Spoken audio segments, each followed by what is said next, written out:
This is Suchitra Vijayan, and you're joining us for a conversation with Professor Ather Zia. Professor Zia is currently an assistant professor in the Anthropology department and the Gender Studies program at the University of Northern Colorado, Greeley.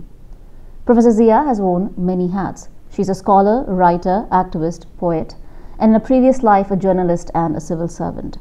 Today we are going to be talking about a very important book, Resisting Disappearance, Military Occupation and Women's Activism in Kashmir.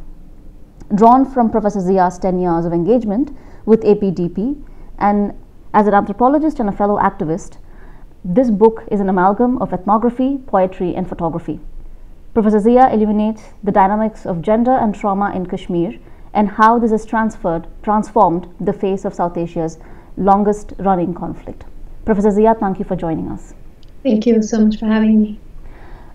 Professor Zia, I know this book was a result of a 10-year-long work. So can you tell us about the book, how it came about? Well, the book is about Kashmir, although it's reflected through the eyes of women and their activism. And my goal behind writing this book was that anyone who picks this book up knows Kashmir, knows the history of Kashmir, not just the human rights issues, but knows what the historical facts about Kashmir and the Kashmiri situation are, and then gets to know the people, and then gets to know that this is a very, very long historical resistance, and it's not just something that came about 33 years back. It's not an issue of misgovernance. It's not an issue of mishandling. It's not reductively what India talks about as proxy war. It's not terrorism. So I just wanted this book to do that kind of labor for anyone who picks it up. It's an academic book, but it's written for mainstream audiences.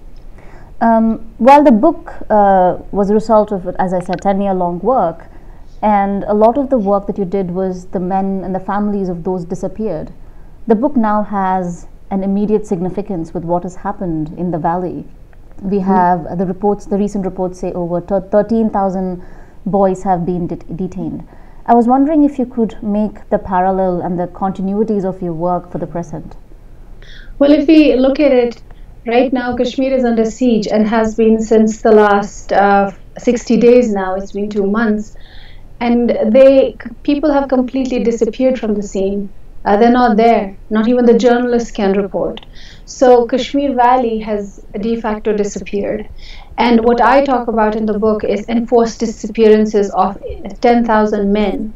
And one of the first questions that I kind of try to ask is, how is it that men can just disappear? How is it that people can just disappear? They leave in the morning, they don't return in the evening. They go for some work and you're not sure whether they'll return. Or sometimes they're just kidnapped by the government forces. They're just picked up, detained, and then they might say that they never picked anyone up. They just say that lie straight to your face, and that has happened to so many families. And those are the stories that are in this book. And those stories don't just tell about the human rights violations, but they also talk about the political situation. They also talk about the political history. So if we look at that situation that has happened in the last 33 years, even though disappearances have gone down, but at the same time, if you see what's happening, the way people are being detained, the way people are being arrested, the way people are being repressed in Kashmir right now, that has a strong resonance in what was happening in the 90s. And what we can say is that government of India, the military occupation inside Kashmir, it's only been changing the technologies of punishment. The punishment stays the same, because Kashmiri resistance is criminalized. So anytime Kashmiris want to make their voices heard in every decade, their punishment is changed. There's a certain dominant punishment. So in the 90s, if people were being disappeared, then you had the custodial killings, then you had the fake encounters that used to be done in which people were passed off as militants and they were killed. And now you have pellet gun injuries, the shotguns that are being fired into people's eyes and actually blinding them. So the technologies of punishment keep changing from decade to decade, and right now what you see, although they're trying to keep the casualties very low, but the same thing is happening. People are dying anyways. Patients are dying anyway. So when the siege opens, it's going to be a very, very traumatic statistic for all Kashmiris to see what might come out, like how many people will actually be the casualty of the siege. So there are strong parallels in the technologies of punishment that have been meted out on Kashmiris in every decade. One of the things you talk about in your book is this idea of weaponizing democracy. How democracies, you can have a democracy in the name. I was wondering how this idea of weaponizing democracy relates to this long history of violence in the valley, and as you rightly said, occupation, but also how it's helped dismantling of rights in the valley in the long 70 years. Because a lot of the people now having conversations talk about Article 370 as an aberration or an exception. But a lot of Kashmiris don't, especially Kashmiri scholars talk about this in the longer history. So I was wondering if you could place that in that context. So, when we talk about India, it has a reputation for being one of the largest democracies in Asia. And right now there is talk about how it's one of the oldest democracies in the region. And Kashmir has been subsumed within that narrative in the last, let's say, 50 years actively. And what we see in Kashmir, when you go to Kashmir and when you talk to people, especially the international community in the last 50 years, what we've seen people say is that they have bought the Indian narrative of this being a law and order situation or an internal disturbance, or at maximum they think of it as a territorial dispute between India and Pakistan.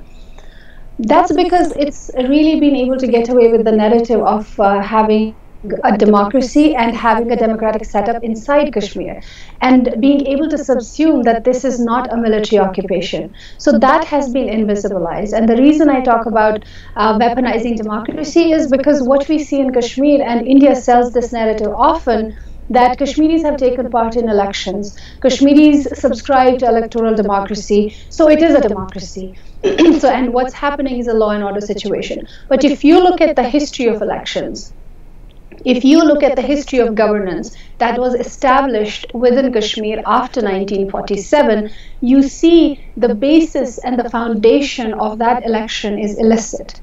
At that time, when the elections were held in 1951, the United Nations issued an order telling India that what you're doing is out of order, that the case is sub judice. And India responds that this is just an interim form of probably establishing a governance, and then plebiscite will be held. So people actually took part in that election thinking that this is for the Constituent Assembly, and Constituent Assembly had the responsibility to draft the Constitution. So it was not an election endorsing the Indian integration. It was not an election endorsing the Indian government.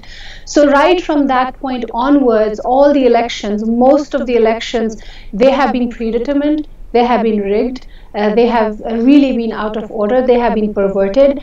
And what we see is that the symbols of democracy were weaponized. They were weaponized in the sense that it was conveyed to the world that we are establishing a democracy, people are with us. But that's not what was happening, because in every decade, Kashmiris have been waiting for what was promised to them by the United Nations, and that's evident when you historically look back at what has been happening in every decade.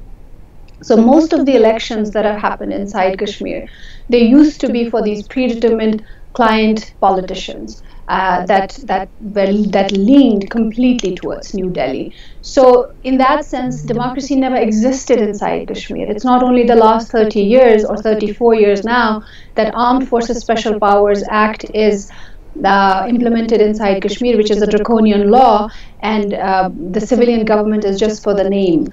So it's not only the last 33 years, but we can conveniently go back to 72 years back and then think about how democracy was weaponized. One of the other concepts you really talk about and lay it out really well is this idea of killable bodies.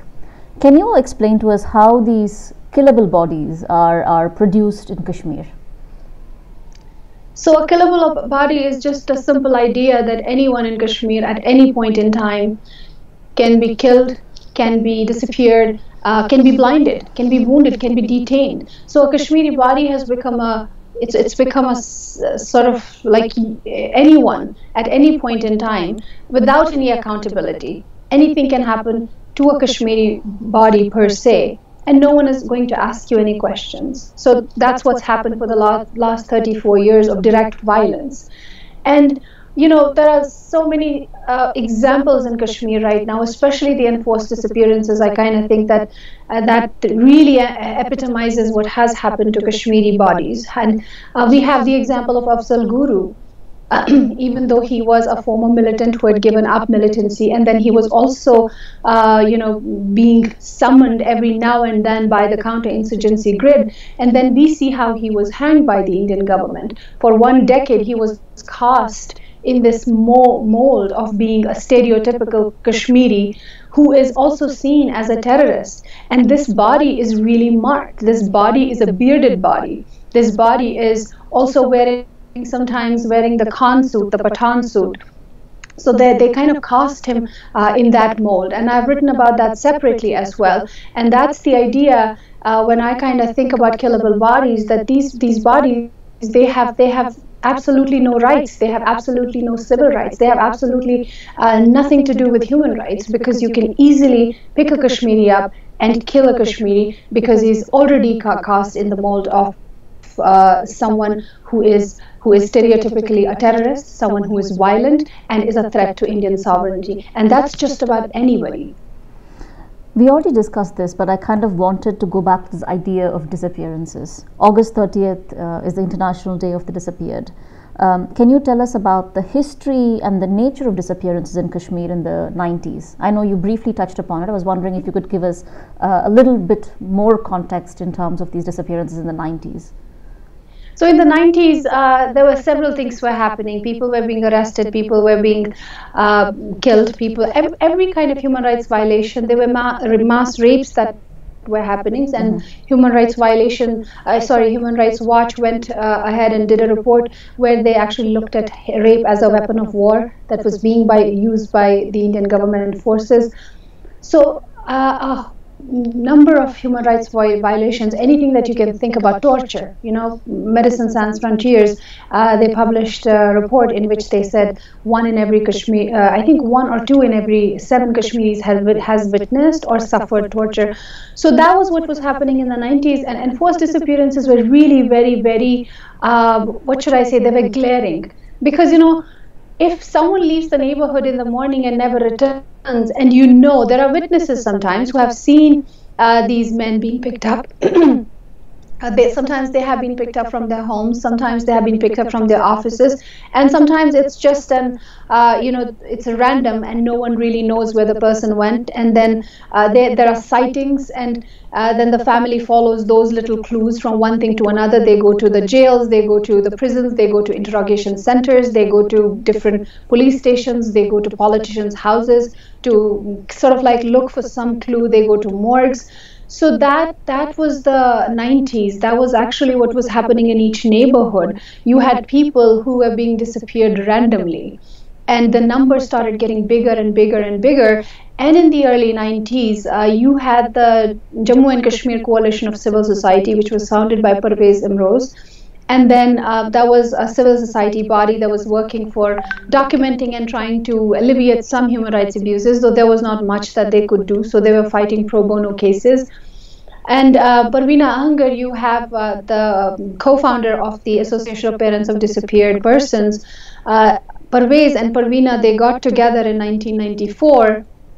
And they set up this organization. So early on, it was just parents who were going from one prison to another. They were going to the courts together. They were going to the morgues together. They were trying to look for their sons. They were trying to look for their kin. So that's what was happening. So that's how it kind of came about, that disappearances became one of the glaring punishments that was happening in the 90s.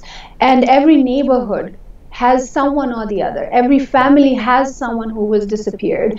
And it became a big punishment, and it became an exemplary punishment, because it's not just that when someone disappears, only the person disappears.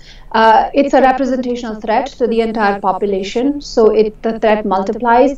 And then you are also living this constant trauma of whether the person is alive, whether the person is going to turn up alive, and then you just don't know whether to give up this person as dead or to think that the person might turn up at any point in time. So that's the trauma that these families have been going through for the last 33 years. One of the things that has been constantly used to describe the last 60 days of the siege is the idea of collective punishment. Mm-hmm. And the idea of collective punishment, while now the word has become widely used in relationship to Kashmir, can you talk to us about this idea, again placing not only the last 60 days, but also the longer history of violence in the valley? Well, I think there is a longer history of violence in the valley, and that is very important for us to talk about and foreground, because when we think about violence, we only think direct violence. I think if you look from 1947 onwards, when the disputed accession to India has happened, which not all people subscribe to, it was just a select group of politicians who engineered that accession, and who actually, which also was conditional to plebiscite, which was conditional to several other legal statutes. So if you look at the kind of violence that the Indian government has done, it's also been indirect, it's also been quote-unquote legal violence, so to speak. So when the Charter of Indian Fundamental Rights was extended to Kashmir in 1954, before that Article 370 had been adopted, that kind of became the Trojan horse. It became the bridge through which all these statutes began coming inside Kashmir. So it was form of a legal annexation. And through that, they also what they did, they implemented the preventive detention, the administrative detention statute, because Indian fundamental rights are very unique in that they have that clause that they can lock up anyone who they perceive as a threat to their sovereignty. So that was used very rampantly through the 60s. That was used rampantly to depose people, to incarcerate people, to put people in detention. So that violence has been going on since 50s and 60s and 70s till mid-70s, when the movement for plebiscite was well and truly criminalized. So a lot of people have suffered through that. And then there is the brief arm movement in the 1960s as well. So many careers, so many people who have been really traumatized and their careers destroyed because of the criminalization that happened to their movement. So that's before 1989. So then you also have this weaponization of the idea of development, which is happening even now, that we are going to develop this place. But the point is, like, what are the conditions of development? Do people really want your governance, and do they want you to develop whatever it is that the development you're thinking about, what the vision of development is? So that weaponization had already happened. So that was a little bit like in the 70s and the 80s. And then from 1989 onwards, you have a full-on direct violence happening because of the Indian military and Indian government forces inside Kashmir. So this kind of treatment has always been there. It's just the way the narratives around what Kashmir is, they have been India has been able to kind of narrativize it the way they want. So for the last 72 years, if we kind of see the Indian administered Kashmir, or even think about across the LOC, the Indian narrative has been hegemonic, it has been dominant, and I think that's the work we are trying to do at the moment, trying to undo that, which is why we think about democracy, but we also want the world to know that they have weaponized democracy. It's not a democracy inside Kashmir. So if you look at violence, it's not just last 30 years. It's not just direct violence. There is indirect violence that has happened. It has happened from all fronts, from the courts, from the judiciary, it has happened from the executive, it has happened from the politicians. So everything is covered, and everything kind of like inside Kashmir, if you'll see, is totally compromised, and it totally subscribes to the idea that this is an occupation. It has always been a military occupation. It's always been an annexation. And the spectacle that we recently saw just reinforces that. Professor Zia, as we come to the end of our conversation, One of the things I really wanted to talk to you about, and your book does a wonderful job of doing it, is truly foregrounding and centering the women of Kashmir as an essential act of resistance, as the voices that have been consistently fighting the occupation. Could you just place that in the context not only of Kashmiri women who have very bravely fought against an occupation, but also this constant exoticization, the fetishization of the female body in Kashmir itself as a female body? Mm-hmm. So I think the fetishize, you mean like in the Indian narrative? In the Indian narrative. The reason one being a lot of Kashmiris were deeply offended and affected by the recent,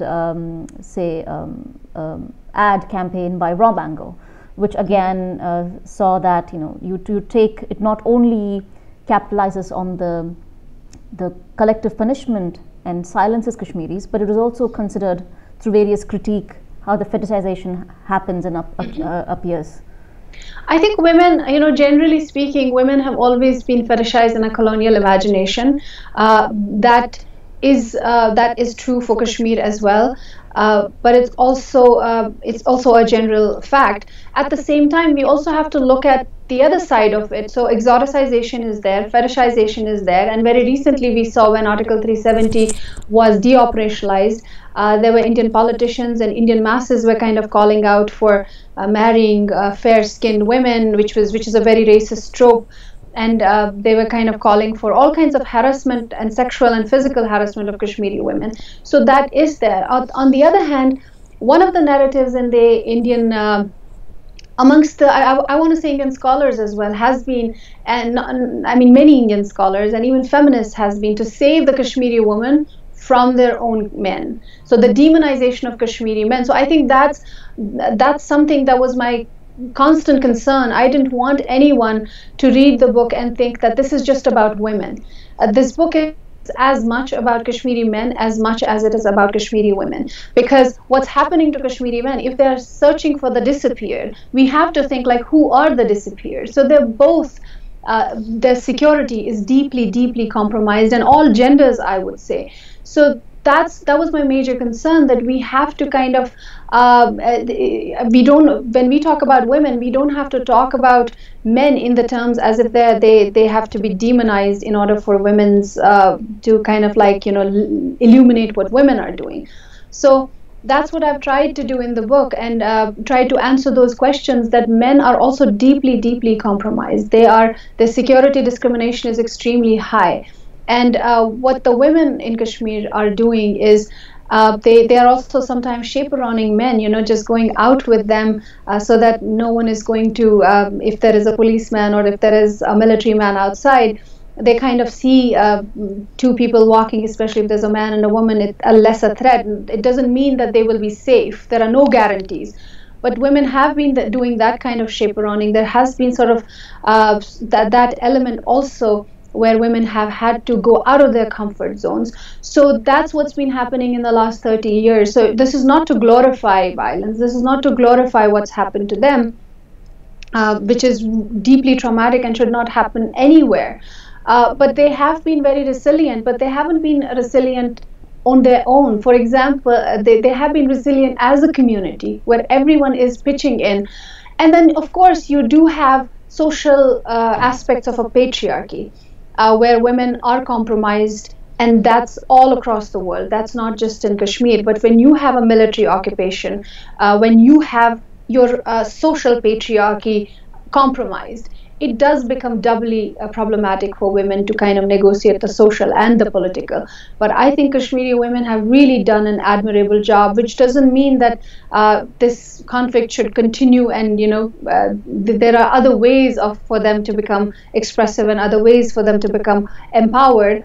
But my biggest job here was, when I was writing this, I just didn't want these women to be seen in vacuum, not at the cost of the people that they're fighting for. They're fighting for freedom, they're fighting for liberty, but they're also fighting for their communities, which is composed of men, women, and other genders as well, and children.